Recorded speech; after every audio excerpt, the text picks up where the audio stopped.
सर्व भाविक मोजे रायवाडी या गावामध्ये भक्तराज हनुमान मंदिराच्या मध्ये आपण उपस्थित आहोत. निमित्त सर्वांनाच माहीत आहे, तरी पण वक्त्याला काय निमित्तानं हा कार्यक्रम आहे हे सांगावंच लागत असते. विठ्ठल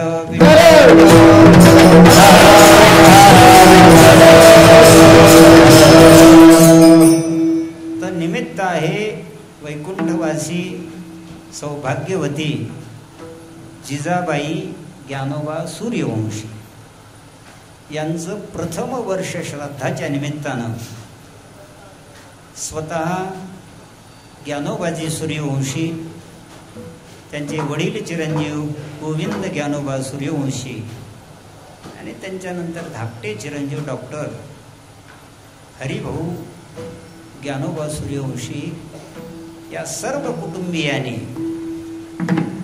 आपल्या आईचं प्रथम पुण्यस्मरण आपण अगदी भजन कीर्तनाच्या आनंदामध्ये नामस्मरण अधिक अन्नदान या दोन्ही संयुक्त गोष्टीचा मनी भाव धरून अत्यंत गोड अशा कार्यक्रम त्यांनी आयोजन केलेला आहे. आणि त्या निमित्तानं आपण सर्वजण भाविक उपस्थित आहात.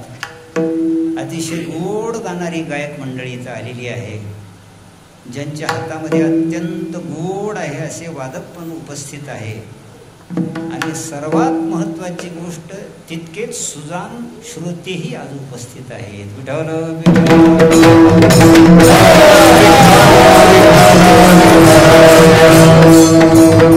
आपल्याला एवढं गोड का बरं गाता येत नाही आपल्याला? आमचे कदम माऊली लहाने त्याचं कारण सांगत असतात. ते कारण असं सांगतात दिलीप बुवा, ही एवढे जी गोड गाणारी मंडळी आज विद्यमान आपल्या इथं उपस्थित आहे किंवा जिथेही असतील, त्यांनी पहिल्या जन्मामध्ये एक तरी दोन तरी कोकिळा खाल्लेल्या असाव्यात.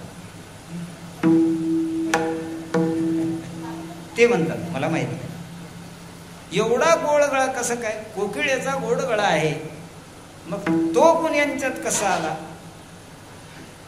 तर त्याचं कारण हेच जन्म आपल्याला माहित नाही. आपल्याला या जन्मामध्ये आपण वारकरी झालो, पुढे कोण कोण होतो मागे काय माहित आहे आपल्याला. अर्थात एवढं गोड गायन ज्यांच्या ज्यांच्या मुखातून होतंय, निश्चित त्यांची काहीतरी मोठी साधना आहे. जे सुंदर वाजवतात, आता आपल्या गावातल्या पोरायला वाटत असेल आम्हाला कसं काय असं वाजवता येणार, आपण म्हशी मागं राहिल्यावर कसं वाजवता येईल असं. आपल्याला आळंदीला राहावं लागतं वा कुठल्या संस्थेमध्ये राहावं लागतं, खूप मेहनत परिश्रम करावे लागतात, मग ती साधना आपल्या समोर येत असते. तर असा हा सुंदर अशा प्रकारचा कार्यक्रम आमचं हे रायवाडी गाव, खरं तर आपल्या गावाची आपण प्रशंसा करू नये आणि मातृभूमी म्हणून केल्याशिवाय राहू नये.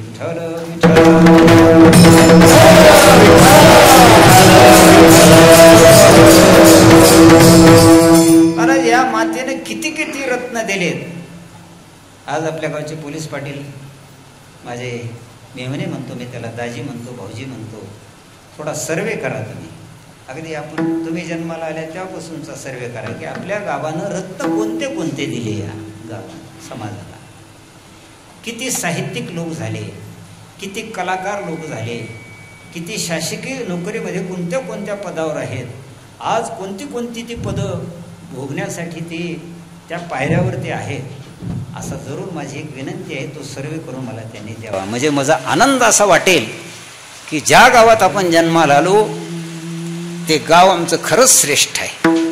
आणि त्याचं एक विशेष कारण आहे, प्रत्येक गावाला कुठं फार मोठं दैवत लाभत नाही, पण आमचं रायवाडी एक असं गाव आहे, प्रत्यक्ष नंदी महाराजांची आमच्या गावाला आशीर्वाद आहे.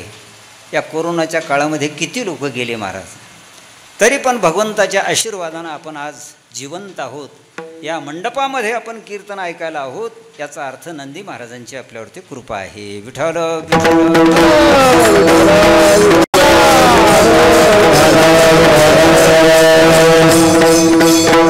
असो. त्यातलीच एक हे दोन, आमचा गोविंद भाऊ दर वारीला दिसतोय. आमच्या मध्यंतरी कोणती वारी निघाली, गोविंद दादा चला आपण वारीला जाऊ, हो म्हणतो तो.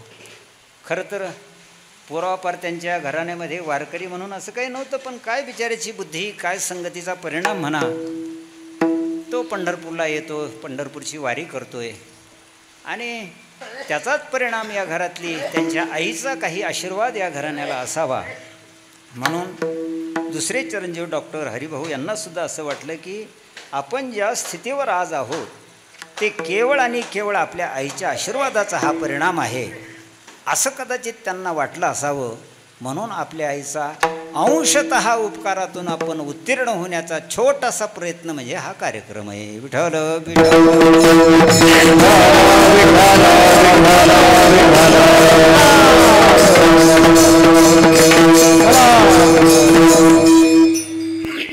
समाजामध्ये आज एक फार मोठी उणीव आहे बरं का पोलीस पाटील. आता तुम्ही एक जबाबदार गावातलं नेतृत्व म्हणून तुम्हाला सांगतो, समाजामध्ये या 4 गोष्टीची अत्यंत आवश्यकता आहे. एक संस्काराचं बीजारोपण, संस्काराचं रक्षण, संस्काराचं वर्धन आणि संस्काराचं संक्रमण. थोडीशी भाषा, थोडी साहित्यिक भाषा आहे, कदाचित आपल्याला कळेल. सगळे अगदी श्रोते जुनेच आहात तुम्ही. आता आमची माऊली तर किती वर्षाची जुनी आहे. आमचे रामजी तर बारीक निरीक्षण करणारा श्रोता म्हणलं तर आमचे रामजी आहे. वक्ता काय याची नाडी लय लवकर ओळखीतात, ती आमची सुद्धा ओळखीलीच असेल त्यांनी. विठ्ठल विठ्ठल.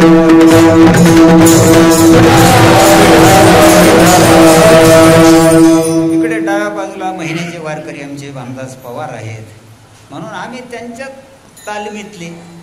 पण ते तेवढं बसू नाहीत, आम्ही जरा उभं राहिलो म्हणजे कधी पडतो कोणाला माहिती आहे. उभं राहिलं पडतच असतो. पण ते बिचारे बसले ते कायम बसूनच आहेत, ते हलणार नाही बरं का मग. तर या 4 गोष्टीची समाजाला अत्यंत आवश्यकता आहे. का बरं? कारण आजचा समाज हा संस्कारहीन होत चाललेला आहे. मला एक आता थोडीशी आता हे लेकरं बघून कदाचित आपले जे पालक असतील रायवाडीमधले, त्यांना थोडंसं वाटू द्यावं, आपले लेकरं सुद्धा असे धोत्र लिहून का बरं कीर्तनात उभं राहत नाही? का उभं राहू नाही? नाहीत का आपल्या गावात लेकरच नाहीत काय? आपणच आहोत काय? आहोत आपण. हां, एकच आहे का गावात? एवढी दुर्मिळ झाली लेकरायची. महाराज संस्कार दिले पाहिजे. तर 4 गोष्टी अत्यंत महत्त्वाच्या. संस्काराचं बीजारोपण करणं. जेही संस्कार आपल्या गावचे असतील, वैयक्तिक आपल्या घराण्यातले असतील. आता तुम्ही म्हणताल महाराज खाण्यापिण्याचे संस्कार आमच्या आज्यापासून आहेत,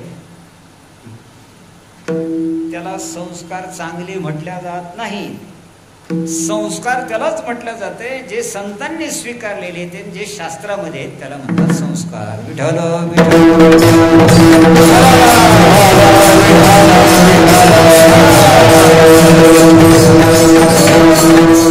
नुसते संस्कार आपल्याकडे असले म्हणजे तरी भागत नाही. त्या संस्काराचं वर्धन केलं पाहिजे, वाढवलं पाहिजे. आपले जे संस्कार कदाचित चला आपण वारी करतो, पंढरपूरची वारी, आपले 2 वाऱ्या आहेत, आषाढी कार्तिकी.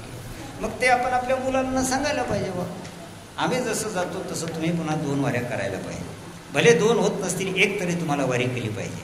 आमच्या गळ्यात माळ आहे तर मुलांनी सुद्धा माळ घातली पाहिजे. हे संस्काराचं काय आहे? वर्धन आहे, वर्धन.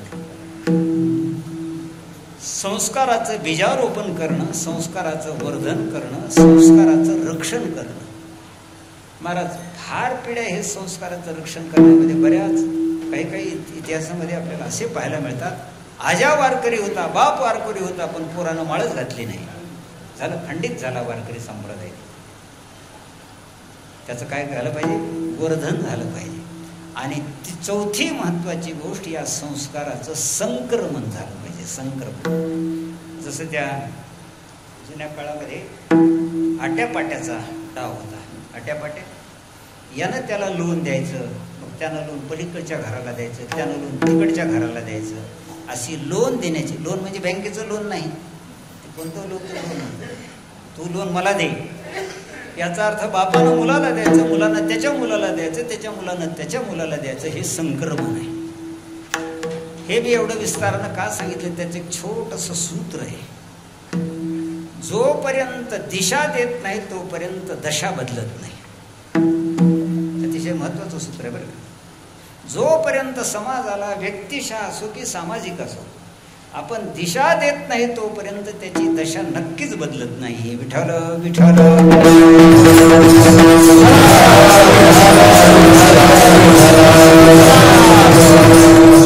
एक उदाहरण सांगतो म्हणजे आपल्याला लक्षात येईल. एक कुंभार दादा, त्याच्या घरी एक जण सहज मित्र भेटायला गेला असताना तो कुंभार म्हणणारा चिलमी बनवत होता. चिलमी, चिलीम माहित आहे की गणपतराव? चिलीम चिलीम अशी वडायची. उन्हाळा दिवस होता, एवढा चिलमीचा ढीग पडलेला. मग त्या मित्रानं सांगितलं, दादा हे चिलीम बनवण्यापेक्षा तुम्ही सुरई बदला बरं, सुरई करा, सुरई. उन्हाळ्याचे दिवस आहेत, तुम्ही जर 5, 50, 100, 200 सुऱ्या जर बनवल्या तर लोक त्याच्यामध्ये पाणी ठेवतील आणि थंडगार पाणी पिऊन प्रत्येकाला शांत वाटेल, समाधान वाटेल. मला तो मित्रच असल्यामुळं, आग्रहानं त्यानं सांगितल्यामुळं त्याने ते सुरया बनवायला सुरुवात केल्या. इकडच्या बाजूला चिलमी होत्या आणि तिकडच्या बाजूला सुरया होत्या. परस्परामध्ये त्या चिलमीचा आणि सुरईचा संवाद सुरू झाला. आता ते बोलत नसतात पण गोष्टीमध्ये सगळेच बोलत असतात, हे तुम्हाला माहिती. कोला बोलते, चिमणी बोलते, कुत्रा बोलतो, वाघ बोलतो, हे इतिहासामध्ये गोष्टी असतात. तसं कीर्तनात ह्याच गोष्टी असतात. ती चिलीम आणि सुरई बोलायला लागल्या एकमेकाला. बाई म्हणले, कुंभार दादानं दिशा बदलली बरोबर आपल्या दशा बदलल्या. कुंभार दादानं अगोदर काय केलं होतं? चिलमी बनवल्या होत्या. चिलीम काय करते? आता कोण त्याचा अभ्यास कोण आहे का? आता कोणाला हुडकाव? आता मी चूक बघितलेलं सांगतो, मी काय ओढली नाही आणि ओढायचा प्रसंग आला नाही आणि येऊही नाही. चिलीम स्वतः जळते आणि दुसऱ्याला जाळते. थोडं लक्षात ठेवा. चिलीम काय करते? स्वतःही जळते आणि जो जो तिला ओढेल त्याला ती जाळत असते. दुसरा भाग त्याच मातीची ती सुरई बनवलेली आहे. ती सुरई स्वतः थंड राहते आणि जो त्यातलं पाणी पिईल त्याला थंडगार करते, शांत करते. हा सुरईचा आणि हा चिलमीचा भेद आहे. विठ्ठल विठ्ठल.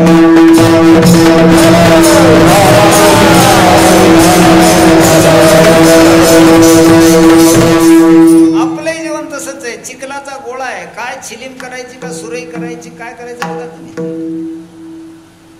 त्यातल्या त्यात लहान जी मुलं आहेत. महाराज आज मला थोडं ते सांगायचं होतं उपक्रमामध्ये, 16 प्रकारचे संस्कार आपल्या शरीरावर केले पाहिजे असं शास्त्र आहे. ते कुठून सुरू होतात माऊली? आईच्या पोटामध्ये गर्भ राहिला रे राहिला की तिथून संस्कार सुरू होतात. ते थेट अंत्यविधीपर्यंत हे 16 संस्कार. पुन्हा हे वर्षात हा शेवटचा 16वा संस्कार आहे. एवढ्या संस्कारानं युक्त आपलं हे जीवन आहे. त्या कोरोनाच्या काळात काय काय संस्कार केले लोकांना तुम्हाला माहिती आहे का? काहीच करू शकले नाही.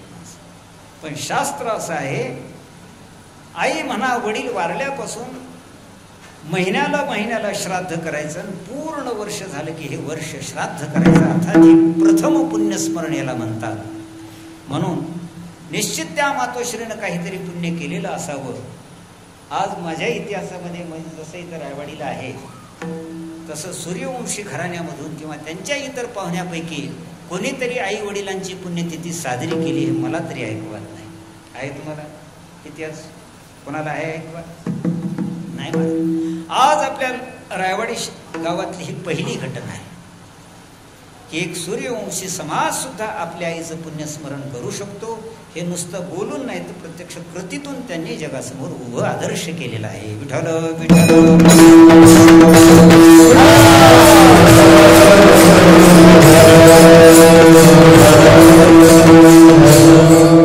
म्हणून आज मला फक्त आई सांगायची आणि आई सांगण्याची गरज आहे. तुम्हाला महाराज आई आम्हाला माहित नाही का हो? आमच्या भारत देशामध्ये जो श्रावण बाळ म्हणून झाला त्याचा इतिहास आजपर्यंत मी पोथी पुराणामध्ये सांगतो. पोथी वाचणारे गरजू सांगतात, अर्थ सांगणारे उठून आवेशामध्ये येऊन आईचं वर्णन करून सांगतात. आम्हाला काही माहीत नाही का? आई माहीत आहे दादा, पण आई या काळामध्ये कशी आहे ही दुसरी बाजू मला माहीत आहे. तुम्हाला माहीत असेल पण दुसरी बाजू मला माहीत आहे की आई कशी आहे. ज्या आईच्या डोळ्यात सतत अश्रू आहेत. महाराज, ही पृथ्वी तोपर्यंत सुखी राहील, तोपर्यंत आनंदी होईल, असं मुरारी बापूचं आणि पहिले भागवतकार डोंगरे महाराज यांची दोघांची वचन आहे. या पृथ्वीवर गाईच्या डोळ्यातून अश्रू आणि आईच्या डोळ्यातून जर अश्रू पडत असेल तर ती जमीन, ती पृथ्वी कधीच सुखी होणार नाही. हे त्यांचं चॅलेंज आहे, चॅलेंज. आणि आजची आई जर पाहिली तर आपल्याला अशी दिसून येते, आजची गायही तशीच बघायला मिळते आणि घरातली आपली मायही तशीच बघायला मिळते. म्हणून कृपया माझी सर्वांना विनंती आहे, या पुण्यस्मरणाच्या निमित्तानं एक संदेश तरी आपण घरात घेऊन जाऊ. घर में गाई, गोठे में गाई, खेत में भाई, उसकी न पूछे कमाई. एक हिंदी वाक्य आहे, गोड वाक्य. घर में माई, गोठे में गाई आणि खेत में भाई, उसकी न पूछे कमाई. आताच्या विरुद्ध हरळकरांच्या मठामध्ये महाराजांनी सुंदर कीर्तन केलं होतं आमच्या उमरजकर माऊलीने. त्यावेळेस हा दोहा सांगितलेला होता. उलट घर में साला, खेत में नाला, गोठे में हेला, उसका कभी न हो भला. विठ्ठल विठ्ठल.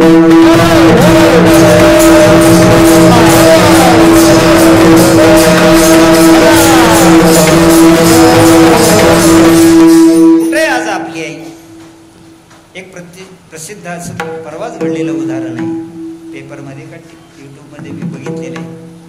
खंडेलवाल म्हणून एक 80 कोटीचा मालक, सामान्य नाही मालक, मोठा साहित्यिक, जवळपास 40 पुस्तकं त्याने लिहिली. एवढा साहित्यिक, विद्वान लेखक. 2 मुलं आणि 1 मुलगी, सगळे अमेरिकेला. शेवटी तो खंडेलवाल एका कोणत्या आश्रम निघालेत की आता, वृद्धाश्रम, त्याच्यामध्ये मुलांनी ठेवलं. ज्यावेळेस त्याचे वडील वारले, संदेश अमेरिकेला गेला की बाबा तुमचे वडील वारले. त्यावेळेस महाराज त्यांनी येणं तर लांबच राहिलं, अंत्यविधीसाठी लागणारा निधी सुद्धा त्यांनी तिथून पाठवला नाही. त्याच वृद्धाश्रमातल्या लोकांनी देणगी गोळा करून त्यांचा अंत्यविधी केला. ही आमची संस्कृती, ही आत्ताची आई ना आत्ताचा बाप आहे आमचा.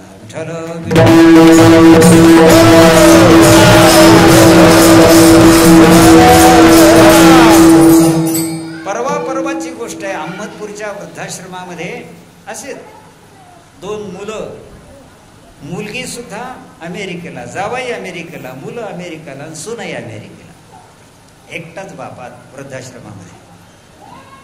मुलांनी सांगितलं आम्ही येऊ शकत नाही, फार लांब आहे, आम्ही खूप कुठे बिझी आहोत, काय लागलेला अंत्यविधीचा खर्च आम्हाला मागा, तुम्हीच ते सगळं काम करा. ज्या देशामध्ये श्रावण बाळाची कथा ऐकतो त्याच देशामध्ये हे आपल्याला बघायला मिळते.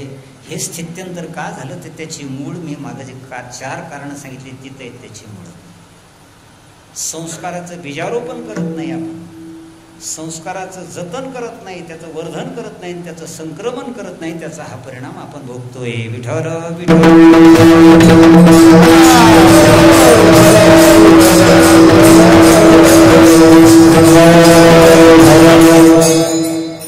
आपण थोडस आजच्या या प्रसंगाच्या निमित्तानं माता काय असते मला आईच सांगायची जास्त, कारण आईची गरज आहे. आता आई कोण आहे हे कळलं पाहिजे आपल्याला. इतिहासात आपण बिरबल नावाचं एक चरित्र आपण ऐकून आहात. बिरबल कोण होते हे तुम्हाला सांगतो आज. बिरबलाची आई घरी आहे, बाळंतपणाचे दिवस जवळ आलेले आहे. फक्त एक ननंद सोबत आहे तिची, 8-10 वर्षाची तिच्याबरोबर. बाकी घरात कोणी नाही. पतिराज कुठंतरी दूर नोकरीला आहे. शेवटी ती पाणी भरायला गेलेली आहे. पाणी भरून घरात आल्याबरोबर तिला पोटामध्ये कळा यायला लागल्या. घडलेली गोष्ट बरं काय. बिरबल म्हणजे काही काल्पनिक पात्र आहे असं नाही. बिरबल होता आपल्या देशातलं एक नवरत्नापैकी एक रत्न होतं ते. त्यावेळेस त्या कळा यायला लागल्या. खूप मोठी ती आक्रोश करायला लागली, रडायला लागली. त्या लहानशा मुलीनं तिच्या ननंदनं येऊन विचारलं, वहिनी का रडता तुम्ही? ते म्हणजे बाळ तुला हे सांगायचं काही नाही. तू लहान आहेस, तुला नाही कळणार माझी व्यथा काय. एवढंच कर, तू गावामध्ये कोणी भेटते का, कोणी पुरुष आहे का, कोणी एखादी महिला आहे का.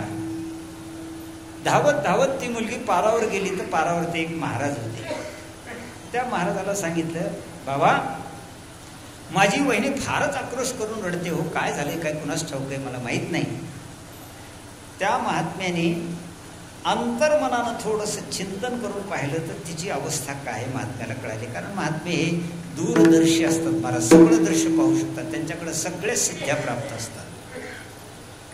त्यांनी तो प्रसंग ओळखला आणि सांगितलं, बाळ हे माझ्याकडे थोडीशी विभूती आहे, हे चूर्ण आहे, हे घेऊन जातो, तिला दे, तिच्या व्यथा पूर्ण कमी होतील.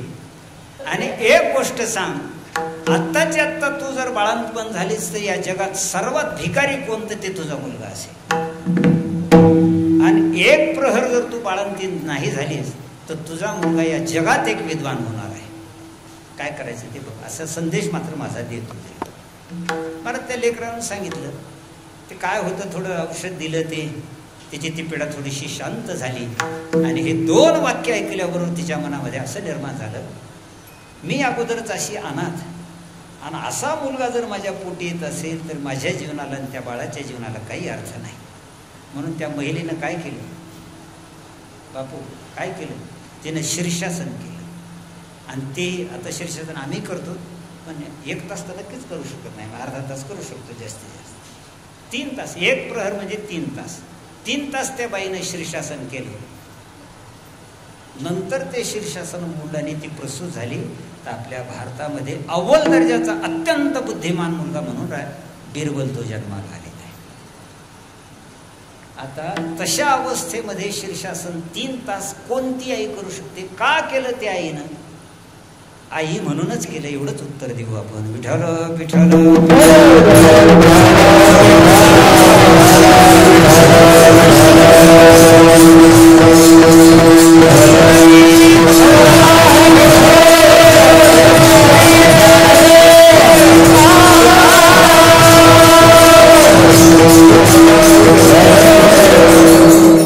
म्हणून संत महात्मे कसे असतात याचं उदाहरण ज्यावेळेस तुकाराम महाराजांनी इकडे तिकडे विश्वात पाहिलं तर कोणतंच उदाहरण त्यांना सापडलं नाही. शेवटी तुकाराम महाराजांना एक उदाहरण सापडलं की या विश्वात एक आई आहे. ती आई मात्र पूर्ण प्रेम त्या मुलावर करते. किती प्रेम करते आणि कसं करते याचं चिंतन करत असताना तिच्या चित्तामध्ये केवळ बाळा वाचून दुसरं काही राहत नाही. महाराज अभंगाच्या पहिल्या चरणात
चित्ती अवघी बाळकाची व्याप्ती.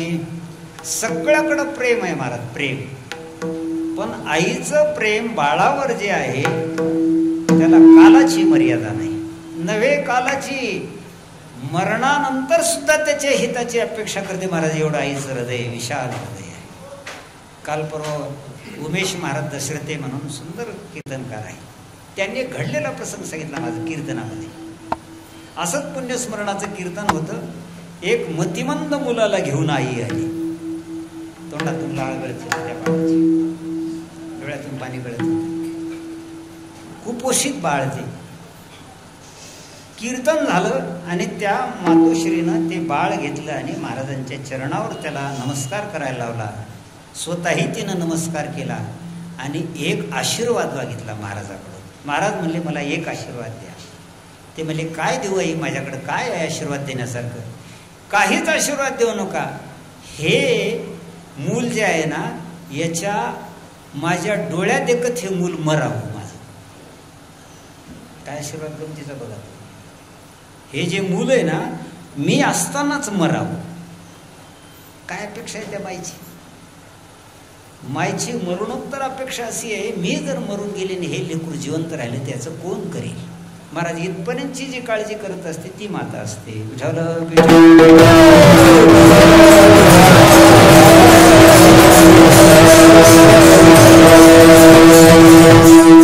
आत्ताची मुलं आई म्हणत असते, आई बोलतच असते, आईच असते ती बोलत असते, बाळा एवढं का करतोस रे, मला असं का करतोस तू? मी तुला दूध पाजवलंय, मी तुला दूध पाजवलंय, मी तुला लहानाचं मोठं केलंय म्हणत असते आई. म्हणणं योग्य आहे तिचं म्हणणं. पण एका मुलाला या बोलण्याचा राग आला आणि त्या मुलानं काय केलं, तंटामुक्तीचे अध्यक्ष, गावातले सरपंच, पोलीस पाटील दोघं चौघं जमा केली. घरी आणलं त्यानं आणि सांगितलं, आई हे बघ हे 4 माणसं आणलीत मी, तू दूध पाजलं दूध पाजलं दूध पाजलं नेहमी तू म्हणत असतेस, मला म्हणत असते 4 माणसाच्या देखत म्हणत असते, तू किती दूध पाजवलेलं आहे, किती लिटर झालेलं आहे आणि कोणत्या भावानं त्याचे पैसे द्यायचे मला एकदाच सांग. जमलं की? आई म्हणजे काय, जर्सी काय समजलास का तू? आई कोण आहे? म्हैस आहे आई. त्याची दुधाची लिटरवर किंमत करायला. महाराज आईच्या दुधाची किंमत सांगतो तुम्हाला, ऐका जरासं. आज आईच सांगायची मला, कारण आज आईची जी स्थिती आहे ती मला बघवत नाही. आम्ही काही फार सेवा केली नाही, पण सेवेमध्ये आम्ही होतो, अभिमानानं सांगावं. फार सेवा करू शकलो नाही आम्ही. पण आईची सेवा विना जर आई असेल तर त्या पुत्राच्या जिन्याला धिक्कार आहे, धिक्कार. विठ्ठल विठ्ठल.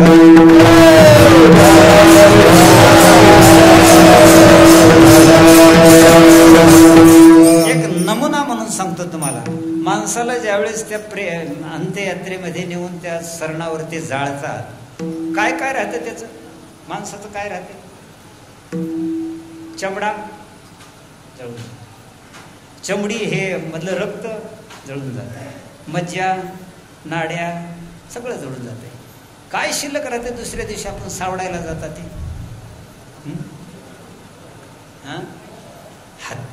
ते का जळण? महाराज एखादी लोखंडाची वस्तू जर खूपच जाळण आलं तर ती पिघळून ती नष्ट होईल, लोखंडाची वस्तू नष्ट होईल. पण त्या पुरुषाच्या शरीरातले हाड जशाला तसे राहतात महाराज, जशाला तसे राहतात. ते हाड दुसरे कशाचेच नाही, फक्त आईच्या दुधाचा परिणाम म्हणजे ते हाड आहेत. विठ्ठल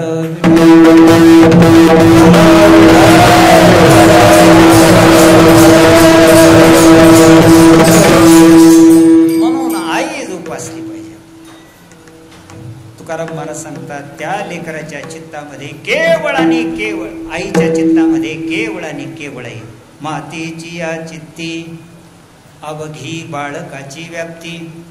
एक विश्वामध्ये 2-3 प्रकार आहेत. आपल्यावर उपकार करणाऱ्यावर उपकार करणारा एक वर्ग आहे. आपल्यावर अपकार केला तर दुसऱ्यावर अपकार करणारा एक वर्ग आहे. कोणावर उपकारही करत नाही ना अपकारही करत नाही असा एक वर्ग आहे. आणि चौथा एक वर्ग असा आहे, आपल्यावर अपकार केला तरी त्यावर उपकार करणारा तो वर्ग आहे. फक्त आणि संत आणि आई हे 2च आहेत त्यात. विठ्ठल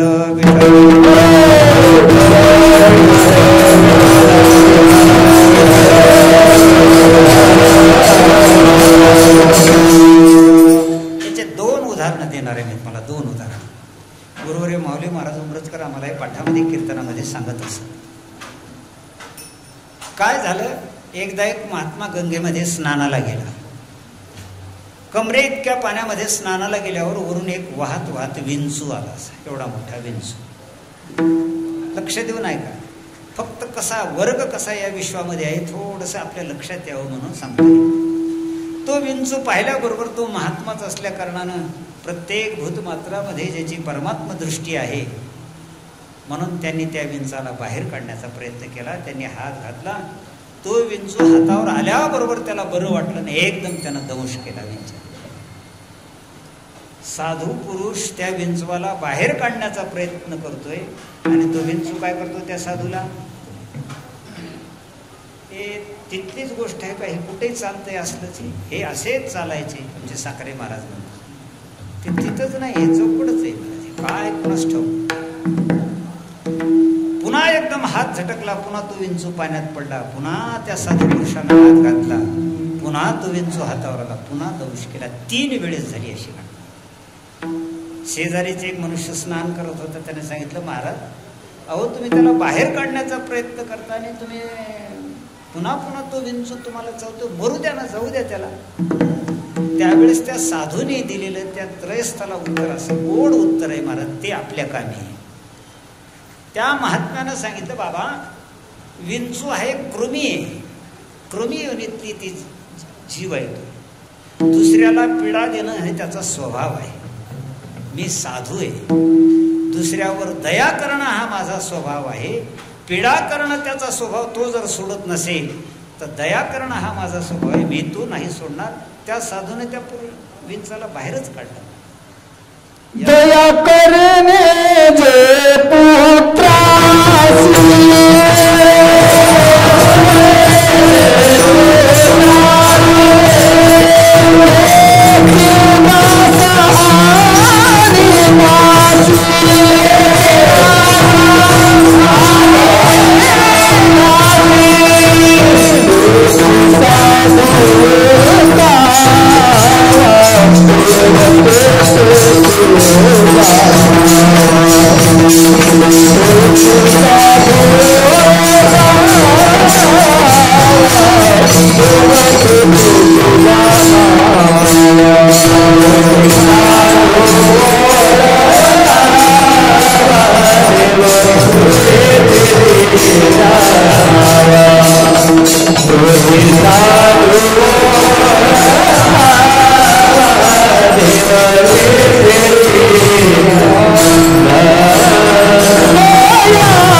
करणे जे पुत्रासी ते चिदासा आणि दासी.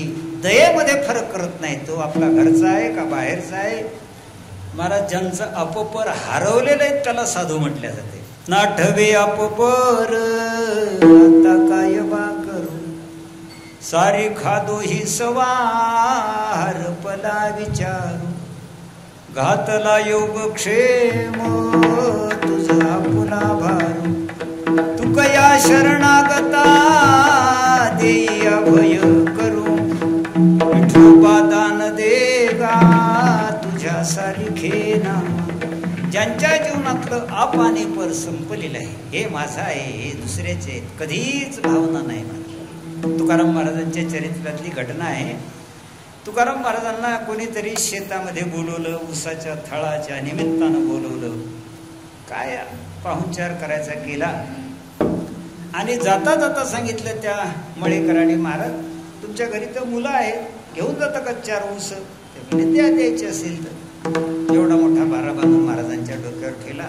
देहूमध्ये प्रवेश केल्याबरोबर लहान लहान लहान लहान मुलं आली. ओ तुकाराम महाराज, ओ तुकाराम महाराज, आम्हाला ऊस द्या ना. महाराजांनी सांगितलं घ्या ना. पोराने एक एक एक एक एक एक एक एक ऊस काढला. घरला जाईपर्यंत फक्त एकच ऊस शिल्लक राहिला. ते शिल्लक ठेवला नाही, पोरं घेणारे संपले म्हणून राहिला. आत आल्याबरोबर जिजाबाईनं ते वाड्याचं बंधन पाहिलं, मध्ये एकच ऊस पाहिला. महाराजांवर फारच रागावते होत्या. महाराज का होते की कुणास ठाऊक. एकदम विचारलं, महाराज तुम्हाला ऊस किती दिले होते त्या माणसांनी? म्हणजे भरपूर दिले होते. मग एकच ऊस दिसतोय त्याच्यात. म्हणजे घेतले ना पोरांनी. म्हणजे आपले पोरं तर घरीच आहेत. म्हणजे देहूतले आपलेच आहेत ना पोरं. देहूतले पोरं आपलेच आहेत आणि आपल्या घरातले पोरं आपलेच आहेत. मग भेद नाही हा माझा आणि हा बरका, हा भेद नाही. तिथं हे साधू पण असतंय. म्हणून संत महात्मे हे अपकार्यावर उपकार करणारी मंडळी आहे. आणि आई सुद्धा त्याच जातीतलं एक व्यक्तिमत्व आहे. गुरुहरी उंबरजकर माऊली महाराज एक उदाहरण सांगत होते, सांगतो आपल्याला. नवीन नवीन लग्न झालं, थोडेसे काही परमार्थाचे संस्कार होते. पत्नी गरोदर असल्यामुळं दशरथाचं चरित्र ऐकलं होतं त्यांनी. कांतेचे पुरवावे मनोरथ.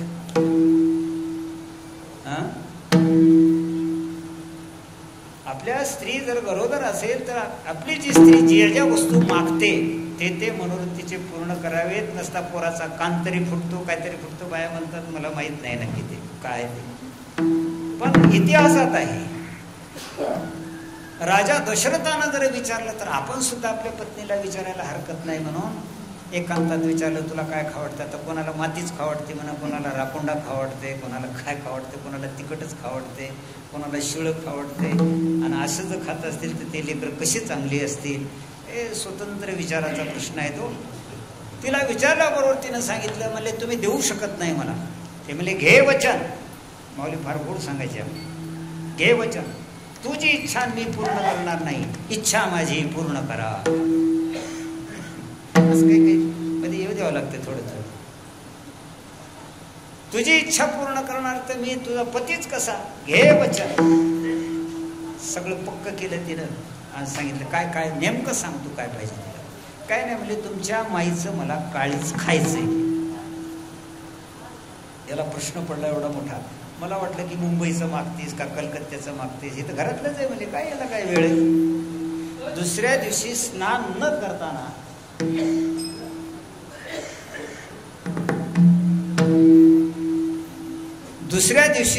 करताना बैल आऊत वगैरे घेऊन फार माळावर गेले. ही माय म्हणणारी माय सांगायला तुम्हाला वेळ. माय सांगतो महाराज, मायच ऐका तुम्ही. मायेचीच पुण्यतिथी आहे. माय ऐका फक्त. तुम्हाला कीर्तनामध्ये विनोद ऐकायला मिळाले असतील, हसून हसून पोट गेली असतील, पण आज थोडंसं रडा. अशा आईची आपण किती सेवा करतो तर किती सेवा करायला पाहिजे. एवढं जरी या पुण्यतिथीच्या निमित्तानं, पुण्यस्मरणाच्या निमित्तानं कळालं तरी कीर्तन सार्थक झालं. गोविंदादा हे खरं आहे, तू लई चांगलं केलं असेल. सांगण्याचं तात्पर्य यातलं आहे, आई ही कळली पाहिजे आपल्याला. घरातच दैवत आहे महाराज. आपण घरात दैवत आहे. ज्याचे आई आणि वडील घरात आहे त्यांनी कुठलीही तीर्थयात्रा नाही केली तरी चालते. रोज त्याचं त्रिकाळ वंदन करा तुम्ही. तर त्यानं सांगितलं हे तर घरातलीच गोष्ट आहे, काही अडचण नाही, तू उद्याच तुला आणून देतो. शेतामध्ये गेला, ती म्हातारी उठली, त्या सुनला म्हणायला लागली, अगं लेकरू नुसतं तोंड धुवून गेले, चहा नाही, नाश्ता नाही, त्यानं जेवलं नाही, भाकर करून दे मी घेऊन जाते. तर त्या सुनाचे उत्तर ऐका. ते म्हणले लईत लेकाचा पुळका असला तर मजा होत नाही, म्हणजे तुम्हीच करा घेऊन जा. मला कुठं शेताला जाणं होत नाही म्हणजे. आता मला त्याच म्हातारीनं 2 भाकरी केल्या, काहीतरी कालवण केलं, डोक्यावर त्या भाकरी घेतल्या, हातामध्ये कळशी भरलेली पाण्याची. जिथं आऊत आहे तिथपर्यंत म्हातारी गेली. आई सांगायलो, आई ध्यान देवा, ज्यांची ज्यांची असेल खूप भाग्यवान आहात. तिथपर्यंत ती गेल्याबरोबर सांगितलं, बाळा आऊत सोड रे, किती वेळ झाली, सकाळी जेवला नाहीस तू. आणि पत्नी घरात झोपून होती. हेही बघून ठेवा, हे ध्यानात राहू द्या थोडं थोडं. हे ध्यानात जास्त राहतात आपल्या, पण थोडं थोडं ध्यानात ठेवा. आऊत सोडायला लावलं, त्याला जेवायला लावलं. ते जेवल्यानंतर काय 2 घास हिने त्याच्याबरोबर केली. आणि उन्हाचा वेळ असल्या कारणानं त्या झाडाखाली दोघे झोपले. कसं याच्या मनामध्ये कालचा रात्रीचाच प्रसंग होता की तुमच्या आईचं काळीज पाहिजे.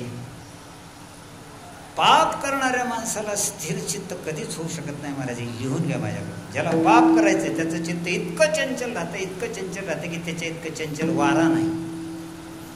अत्यंत गतिमान वारा आहे, पण तो सुद्धा त्या चंचल चित्ताच्या मानानं कमी आहे. आई झोपली ना झोपली, डोळा लागला तिला, एक एवढा मोठा दगड आणला तिच्या मस्तकात घातला. म्हातारा माणूस मरायला काय वेळ लागते. कुठंतरी विळा म्हणा कत्ती होती, त्याच्यानं तिचं ते शरीर फाडलं, त्याच्यातलं काळीज काढलं, टोपल्यामध्ये ठेवलं. 4 वाजले होते. आता इतक्या लवकर कसं गावात जावं, यदा कदाचित कुणाला कळलं तर मग कसं होईल, म्हणून तो मुद्दाम थांबला. थोडीशी सांज होऊ दिली, अंधार पडू दिला. ते बैल ते आऊत आणि ते टोपल्यामध्ये त्या आईचं काळीज डोक्यावर घेऊन तो गावात आला. पण पाप करणाऱ्या माणसाचं चित्त स्थिर नसतं, हे मी आधीच सांगितलं तुम्हाला. नेहमी त्याची जी वाट जायची आहे ती वाट चुकली त्या चिंतनामध्ये. कोण ओळखलं तर काय होईल, मला पकडलं तर काय होईल, ही गोष्ट गावात कळली तर काय त्याचं उत्तर द्यावं, असे अनेक विचारांचं काहूर माजलं त्याच्या अंतःकरणामध्ये. शेवटी दुसऱ्याच वाटेनं तो ज्यावेळेस जायला लागला त्यावेळेस महाराज त्या गावाची रचना अशी होती की त्याच रस्त्याला पोलीस चौकी होती आणि एक पोलीस त्या चौकीच्या समोर उगाच उभा होता आणि त्या टोपल्यावर माशा घुमायला लागल्या. त्या पोलिसाच्या मनात काही नाही, पण पोलीस लोकच राहतात. आता आमच्या भाऊजीला त्याचा चांगला कुठून कशी शंका त्यांच्या मनामध्ये जाती काय कोणाच माहिती. ओ ठरव बरे, तो टोकरी में क्या आहे म्हणल्याबरोबर महाराजाला इतकं गंमत वाटले की हे कळलं. थर कापायला लागला. बोले ना काही, उत्तर काही देत नाही. लगेच त्यांना आता मला ते वरचे साहेब माहीत राहत नाहीत, ह्याला माहीत करून घ्या कोणते असतात. दुसरे 2 पोलीस बसले, त्याच्यावरचा थोडासा अधिकारी, 4-5 जण जमा झाले, तरी तो काही बोलेना, उत्तर देईना. शेवटी कळत ठाण्याचा जो प्रमुख आहे त्यांच्यापर्यंत ती बातमी गेली. ते प्रत्यक्ष घटनास्थळी येऊन त्यांनी विचारलं, काय रे काय कुठं बोलतो तो. महाराज पहिलं आता ते म्हणतात आता आहे का नाही. सुंदर्या म्हणून काय असतात भाऊजी मला सांगायचं, मला मारायचं. म्हणजे सुंदरी कशी राहते कळत, काहीतरी एवढं लाकडात राहते, पुढे असा पट्टा राहते, असं मारतात महाराज, ते चंबळच निघून जाते म्हणा. असा मार द्यायला लागले त्या माणसाला, ते की काही बोलेच ना. शेवटी आमचे माऊली महाराज सांगायचे, फार गुढ सांगायचे महाराज, जे टोपलं त्याने ठेवलं होतं त्या टोपल्यातलं काळीज उडालं असं. आणि जो पोलीस त्या ग्रस्ताला मारत होता त्याच्या पायावर लोळण घ्यायला लागलं आणि ते काळीज म्हणायला लागलं, हो पोलीस दादा, माझ्या लेकरानं माझा जीव जरी घेतला तरी त्याला तुम्ही मारू नका हो, माझ्या मुलाला तुम्ही मारू नका हो, माझ्या मुलाला तुम्ही मारू नका हो. हे कोण म्हणत होतं? आई म्हणत होती. आई विठ्ठल विठ्ठल.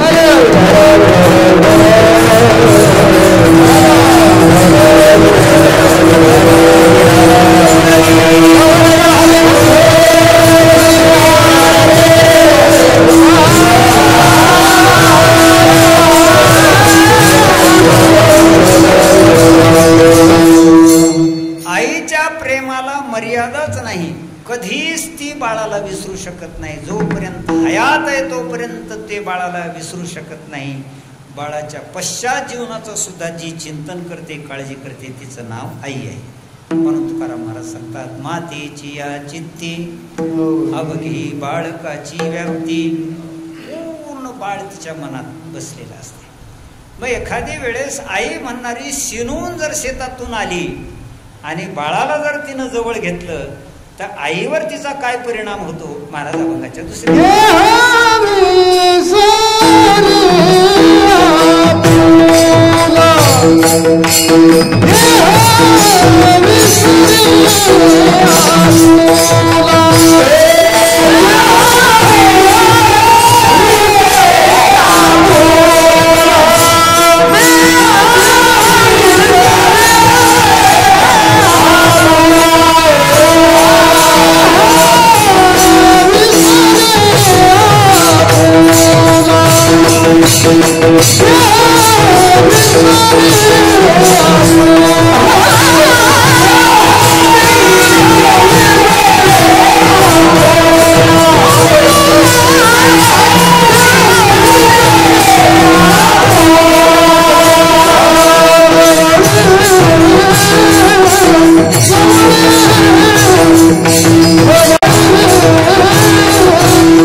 काय श्रम झाले ते पूर्ण ती विसरत असते.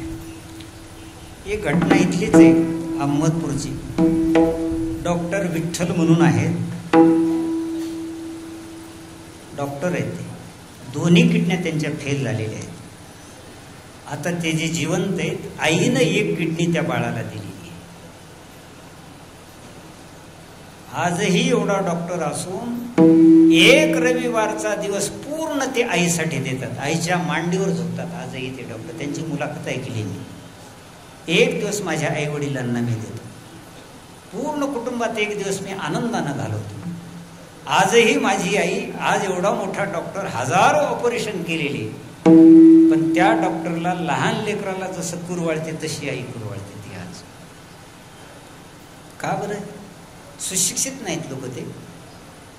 आपण फार शिकलेलो आहोत का? आपण फार पंडित आहोत का आपण? महाराज, आई ज्यांना कळते ते आईला निश्चितच सांभाळते. तर स्वतःचा देह सुद्धा देण्याची जी तयारी आहे. देह विसरे फुला जवळी घेता शीन गेला. काही दृश्य मी इथं बघितलेले आहेत. आता लहान माझं हे इकडेच घर आहे आमचं, बरं का दिलीप बुवा, असं इकडे जरा मध्ये घर होतं आमचं. तर ज्या वेळेस पहिल्या काळामध्ये थोडंसं महिला फारच हिशोबानं वागत होत्या. म्हणजे आता गैर हिशोबानं वागतात असं मला मुळीच म्हणायचं नाही. पहिलंच सांगतो फक्त, आताच काय तुम्हाला माहिती आहे, मी त्याच्याबद्दल वाच्यता करणार नाही. पहिला जर इथं पारावर जर मंडळी बसली असेल आणि महिला जर डोक्यावर काही टोपलं घेऊन असेल, पायात जर चपला असतील, माऊली चपला तसेच घेऊन जात होते की काढत होते? चपला काढत होते. आता काढाल्या पण हातात यायला, इतकाच फरक झालाय. पहिलं काढून हातात घेऊन जात होत्या, आता त्याचा कुठं कुठं उपयोग झालाय ते आपल्याला सगळ्याला माहिती. आणि एखादी लेकरू जर घरी असेल आणि आईला पाहिल्याबरोबर जर धावत लेकरू इथं आलं आणि त्या आईच्या पदराला धरलं, आई मला इतकंच प्यायचंय आता, एवढी ज्याला कुलवान स्त्री म्हणू आपण, ज्ञानेश्वरी तुम्ही बरं का मौली महाराज. ना तरी कुळवधू लपवी अवेवादी. पूर्ण आपले अवयव कसे झाकल्या जातील ही पहिल्या काळातली बाई. आताची अशी होड निर्माण समाजामध्ये झाली आहे. थोडंसं लक्षात ठेवा, किती अवयव आपल्याला समाजाला दाखवता येईल ही होड आजच्या हिंदू संस्कृतीतली महाराज. हे थोडंसं ध्यानात ठेवा. आणि आता तो माझा स्वतंत्र विषय आहे. कोणत्या समाजामध्ये आज मुलीचे डोळे सुद्धा नीट दिसत नाहीत, एवढी सुरक्षित ठेवली त्यांनी. म्हणून हे अत्याचाराचे, बलात्काराचे प्रमाण जास्तीत जास्त सर्वे करायचा. कोणत्या मुलीबरोबर होतात की जिचा देह उघडा आहे. महाराज, कोर्टामध्ये एकदा असे ही प्रकरण गेले तर न्यायाधीशानं असं सांगितलंय, कावळे घारी चोच त्याच देहाला मारतात की ज्याचा देह उघडा आहे. गिधाड कावळे त्याच देहाला चोच मारतात की जो देह उघडा आहे. त्याच्यातून जाणून घ्या काय मला म्हणायचं. सुरक्षित जर आवरणयुक्त देह असेल तर कोणाची हिंमत आहे त्याकडे पाहण्याची. म्हणून थोडस तो विचार माझा दुसरा आहे. तर मी हे सांगत होतो, त्या मुलानं जर हट्ट धरला तर ती बाई रस्त्यात बसून त्या लेकराला पाजवते.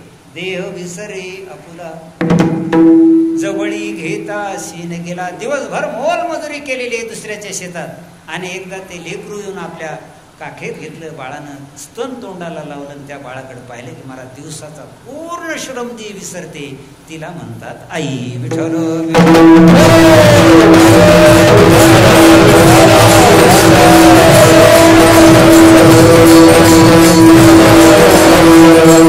त्या आईला जे जे चांगलं मिळालेलं असतंय किंवा कोणी दिलेलं असतंय ते आई खात नाही.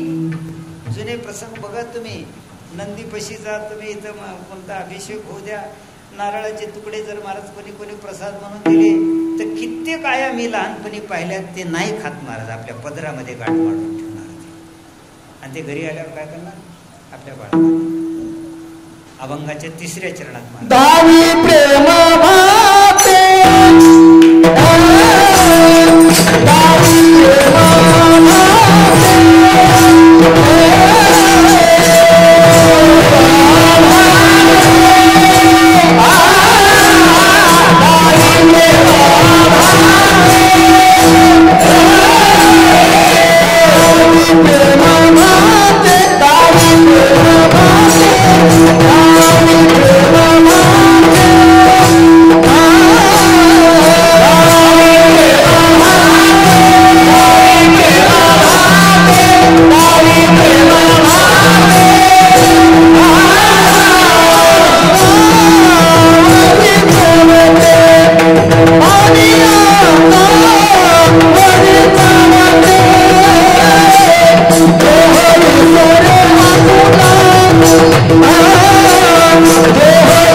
प्रेम भाते.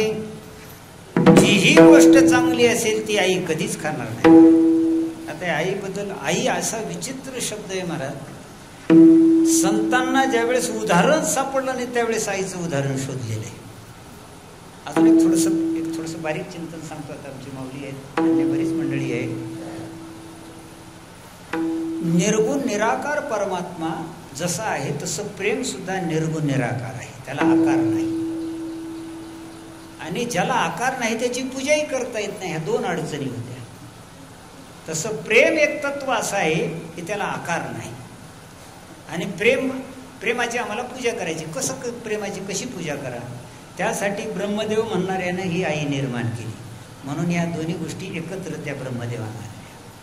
एक तर निर्गुण निराकार जसा ब्रह्म आहे, परमात्मा आहे, तसं हे प्रेम आहे. त्याला आकार नाही म्हणून आई निर्माण केली. आकार नाही म्हणून पूजाही करता येत नाही. म्हणून आई एक अशी व्यक्ती निर्माण केली की तिला आकारही आणला आणि तिची पूजाही करता येते. तिचं नाव आहे आई. विठ्ठल.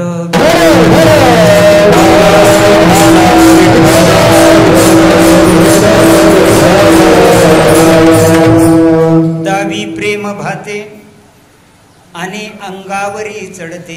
मला ते लहान लेकरं जर गबूच्या गबू लेकरं असेल तर पिताना किती लाता मारता येते. तुम्ही एखादी लात खाऊन बघा बरं त्याची. त्या लेकराची लात मायच खाऊ शकते. इतक्या लाता खाऊनही पुन्हा ती पोटभर पाजवते त्याला. जशी गाय त्या बाळानं, त्या वासरानं जितके तिला हुंदके मारले, ढुसण्या मारल्या, तितका पाना जशी ही गाय देते, जितक्या लाता त्या बाळानं त्याच्या आईला मारल्या तितकं आई तिला दूध पाजवते. म्हणून गाय आणि माय, मी अगोदरच आरंभात सांगून गेलो, या दोन्ही अगदी एक रूप आहेत महाराज, एक रूप आहे. म्हणून तुकाराम महाराज सांगतात, दावी प्रेम भाते आणि अंगावरी चढते.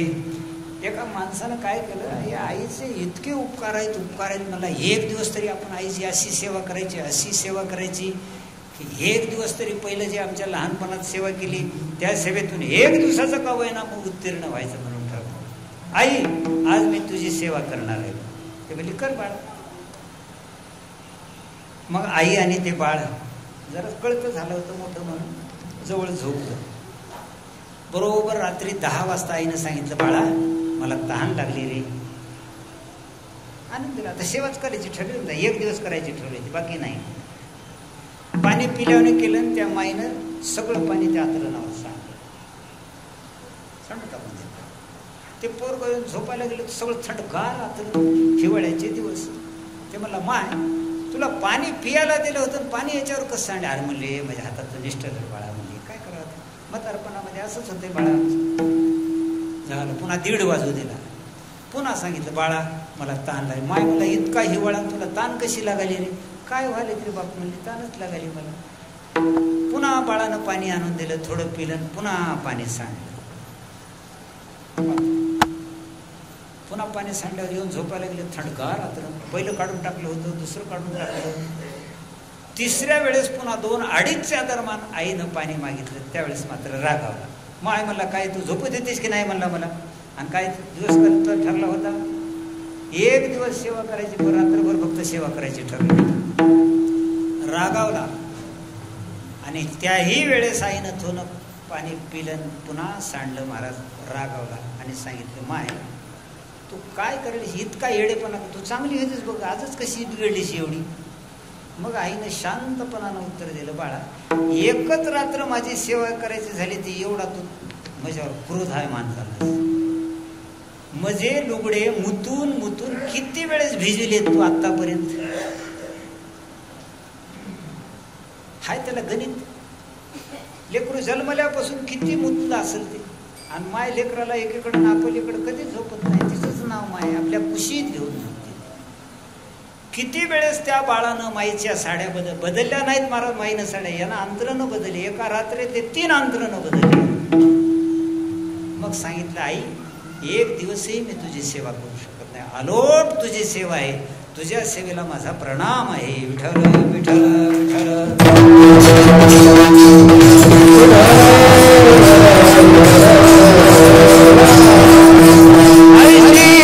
कळवळा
कळवळ्याची जाती करी लाभावीन प्रीती. कोणताच लाभ अंतःकरणात न घेताना जी प्रेम करत असते ती आई असते. प्रत्येकाचे प्रेमाची काही कालांतरानं प्रेम विभाजित होते आणि प्रेम खंडित होते, पण आईचं प्रेम खंडित होत नाही.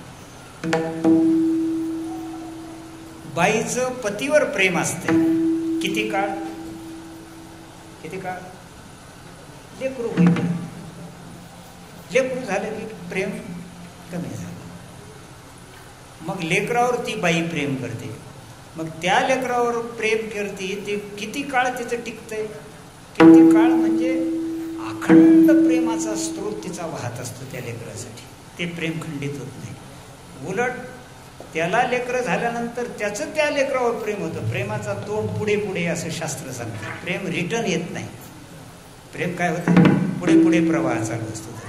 आपण आपल्या लेकरावर प्रेम करावं, त्यानं त्याच्या लेकरावर प्रेम करावं, त्यानं त्याच्या लेकरावर प्रेम करावं. प्रेम रिटर्न येत नाही.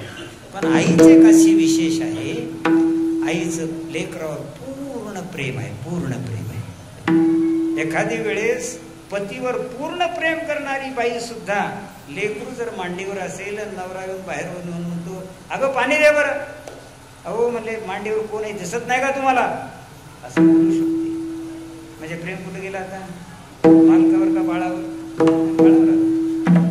अर्थ असा आहे, आईच्या प्रेमाची विभागणी कधीही होत नाही, कधीच होत नाही. म्हणून दावी प्रेम भाते आणि अंगावरी चढते, देह विसरे आपुला जवळी घेता शीन गेला. तुकाराम महाराज हेच उदाहरण घेऊन सांगतात. संत महात्मे सुद्धा त्यांची आणि आईची दोघांची तुलना एक आहे. म्हणून मी संतांच्या चरणी मिठी घातलेली आहे, वाडे कोडे मी संतांच्या चरणाजवळ मी लोळत आहे. महाराज आपला भाव अभंगाच्या शेवटच्या तुका संता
Somebody get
झोंबे लाडे कोडे. तुकाराम महाराज सांगतात, जसं लहान बाळ आईच्या पायाला झोंबतंय आणि आईला आपल्या अंकित करून घेते, आईला जाऊ देत नाही ते. एवढी मोठी आई पण लहान लेकरांना जर आईच्या पायाला पकडलं तर महाराज नाही सोडून जाऊ शकत. पदरी घाली पिळा बाप निर्बळ साठी बाळा. माऊली उदाहरण सांगत होते, बाप पैलवान हिंद केसरी एवढा मोठा 1-2 लाख रुपयाची कुस्ती खेळणारा बाप डावा जाण्यासाठी आंघोळ करून निघालेला आहे. दारामध्ये लहान 5 वर्षाचं बाळ आहे. लहान बाळ ते बापाच्या पदराला धरून विचारते की बाबा कुठं चाललात तुम्ही? ते म्हणले डाव खेळायला चाललो, कुस्ती खेळायला चाललो, मला घेऊन चला तुम्ही. ते म्हणले नाही तू लहान आहेस, मोठा झाल्यानंतर तुला पण मी शिकवण हे. नाही मला आत्ताच घेऊन जातो मी. ते लेकरू काही बापाचा पदर सोडत नव्हता, धोतर धरलेलं सोडत नव्हता. तो बाप म्हणणारा दारात उभं राहून घरामध्ये हाक मारतोय, अगं कुठं आहेस तू? तिने सांगितलं काय मोबाईल विसरला का, चष्मा विसरला का, काय विसरलं? ते म्हणजे काहीच विसरलं नाही. हे लहान लेकरू मला ऐकत नाही. चुलीच्या घरातूनच बाईने विचारलं, हे लेकरू 2 वर्षाचं 5 वर्षाचं लेकरू जर तुम्हाला ऐकत नाही तर कुस्तीमध्ये कशाला चालत? काय पाय मोडून हात मोडून यायचं का तुम्हाला? त्यावेळेस त्या नवरा म्हणणाऱ्यानं पत्नीला उत्तर दिलं, अगं हे 5 वर्षाचं आहे पण त्याच्यापुढे मी निर्बळ आहे. आणि दुसरा जो हिंद केसरी मी माझ्या दुसरा प्रतिस्पर्धी आहे त्याला 5 मिनिटात पाठ लावून मी येणार आहे, एवढं बळ माझ्याकडे आहे. पण या बाळासाठी माझ्याकडे बळ नाही. तसं लहान बाळ असते पण एवढ्या मोठ्या आईला सुद्धा ते जिंकून घेते. तुका म्हणे संता पुढे, तुका संता पुढे पायी झोंबे लाडे कोडे. मोठं कोड कौतुक करणारे माझे संत आहेत आणि उदाहरणात मोठं कोड कौतुक करणारी ही आई आहे. महाराज उदाहरण एक आपल्याला शेवटचं उदाहरण सांगतो. आजचे 2-3 उपक्रम आहेत. जिथं तुमच्या गोविंदरावच्या आईची समाधी आहे तिथे एक झाड लावलं आहे. शासन उपयोगी काय कार्यक्रम आपल्या कीर्तनातून राबवले पाहिजे, हे बरं आहे आणि हे उपक्रम चांगला आहे. महाराज या ज्ञानेश्वरीने किती लोकांना प्रेरणा दिली. आता सहज विषय निघाला म्हणून सांगतो. अण्णा हजारे तुमच्यासाठी उपयोगाचं आहे. अण्णा हजारे राळेगण इथले, ते जे आज या भारताच्या एवढ्या मोठ्या पटावर एक सामान्य माणूस आला, त्याची मुलाखत घेतली त्यावेळेस सांगितलं की तुम्ही याला हे सुचलं कसं काय तुम्ही?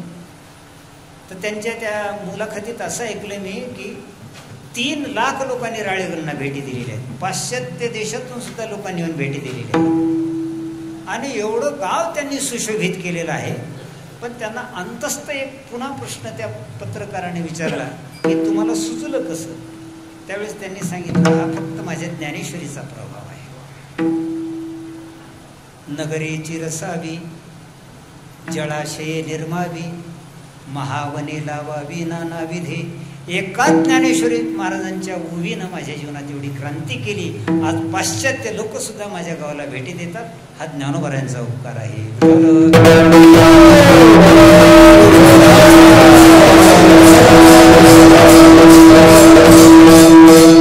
1990 साली आपल्या भारताचे पंतप्रधान कोण होते?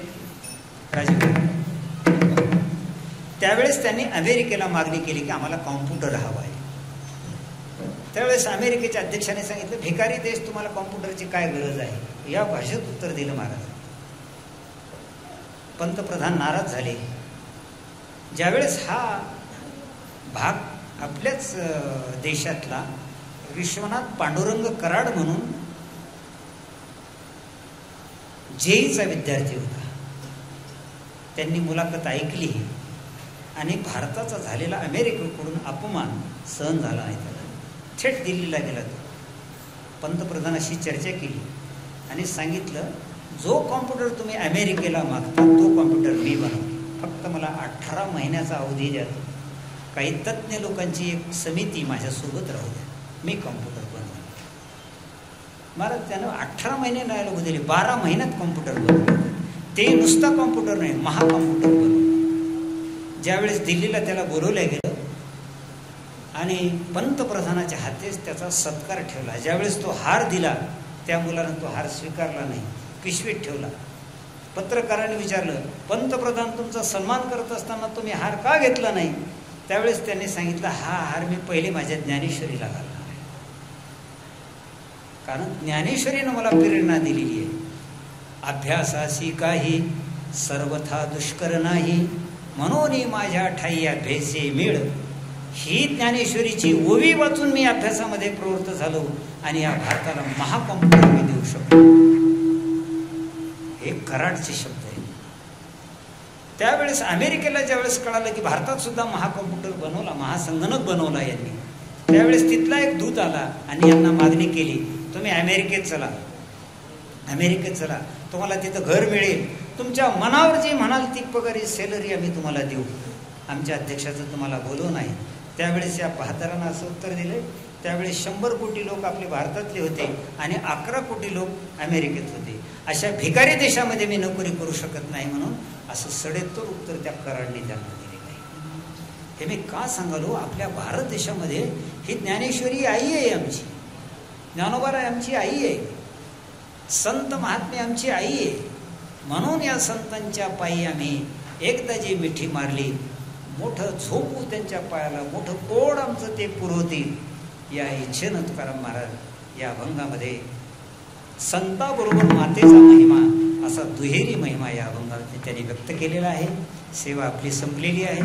तिथं आम्ही एक आंब्याचा वृक्ष लावला, त्या आंब्याचा वृक्ष योगावर मी वटवृक्ष म्हणला होता, पण योगावर आंब्याचा मिळाला.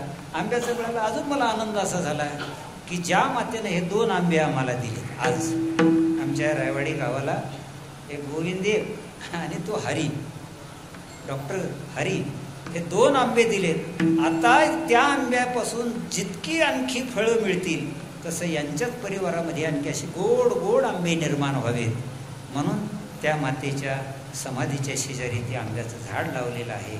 असंच आपले संस्कार संक्रमण करणं, हे 2-3 गोष्टी माझ्या ज्या मुद्द्याच्या होत्या त्या सध्या या कार्यक्रमामध्ये घडत आहेत. मला खूप मोठा आनंद झालेला आहे. त्याचबरोबर पूर्ण गावाला अन्नदान त्यांनी करायचं ठरवलेलं आहे.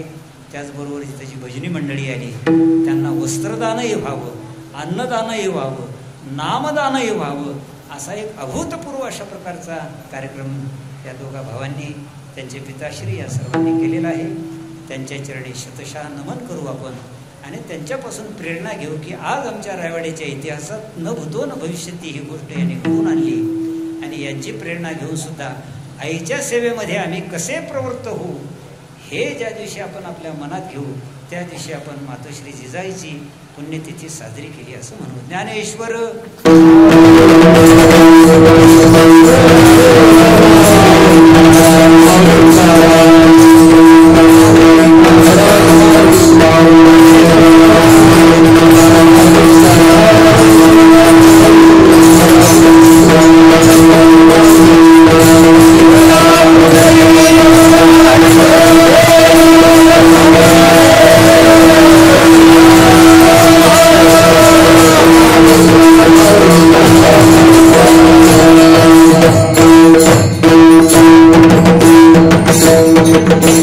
सर्वांनी हातानं टाळी वाजून मुखानं नामचिंतन करा. तुकाराम महाराजांचं नामचिंतन करू.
असावे कल्याण मागणे ते एक दिवस प्रत्याहे संताशी निर्वेची मगरी म्हणे आता उदार तो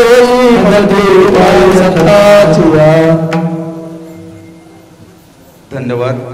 या ठिकाणी हरिभक्त परायण आदरणीय आत्माराम महाराज रायवाडीकर यांनी आजच्या कैलासवासी सौभाग्यवती जिजाबाई जानोबा सूर्यवंशी यांच्या पुण्यतिथी निमित्त या ठिकाणी सुंदर आणि गोड आणि सर्वांना आवडणारं जे आईच्या मातेविषयी आईविषयी या विषयावर सुंदर असं विवेचन या ठिकाणी केले, गोड आणि सर्वांना आवडणारं या ठिकाणी कीर्तन झालेलं आहे। तर पुनश्च एकदा मी या ठिकाणी आदरणीय हरिभक्त परायण आत्माराम महाराज रायवाडीकर यांचं मनपूर्वक या ठिकाणी अभिनंदन करतो आणि त्याचबरोबर या ठिकाणी उपस्थित गायक आदरणीय तर या दिलीप महाराज गंगनविडकर यांचं सुद्धा मनपूर्वक स्वागत करतोय. तसेच सोपान महाराज चोंडे दैटणेकर यांचं सुद्धा मी मनपूर्वक स्वागत करतो. तसेच पांडुरंग महाराज पानभूषकर यांचं सुद्धा मी या ठिकाणी मनपूर्वक आभार व्यक्त करतो. तसेच माधव महाराज, सदानंद महाराज, विनायक महाराज आणि सर्व टाळकरी, छोटे छोटे टाळकरी, तसेच मृदंगवादक, बालभजनी मंडळ, तसेच या ठिकाणी शिवराम महाराज मृदंगवादक, या सर्वांचं मी रायवाडीच्या वतीनं आणि सूर्यवंशी परिवाराच्या वतीने या ठिकाणी उपस्थितांचं मनापासून स्वागत करतो. आणि अतिशय सुंदर अशी सिस्टम या ठिकाणी लावली आहे, त्यांचं सुद्धा मी या ठिकाणी मनापासून आभार व्यक्त करतो. त्याचबरोबर या ठिकाणी चॅनलचे AVM नांदेडचे आदरणीय नाव काय सर? कैलासजी मोरलवार साहेब हे सुद्धा या ठिकाणी उपस्थित झाले. त्यांचं सुद्धा मी रायवाडीच्या वतीनं आणि या ठिकाणी सूर्यवंशी परिवाराच्या वतीने सर्वांचं मनपूर्वक आभार व्यक्त करतो आणि सर्वांना विनंती करतो की आपण सर्वांनी महाप्रसाद या ठिकाणी घ्यायचा आहे. कैलासवासी सौभाग्यवती जिजाबाई ज्ञानोबा सूर्यवंशी यांच्या पुण्यतिथीनिमित्त गोड जेवणाचा कार्यक्रम या ठिकाणी ठेवलेला आहे. सर्वांना विनंती आणि सर्वांनी भोजन करून जावं अशी विनंती आहे. ज्ञानदेव तुकाराम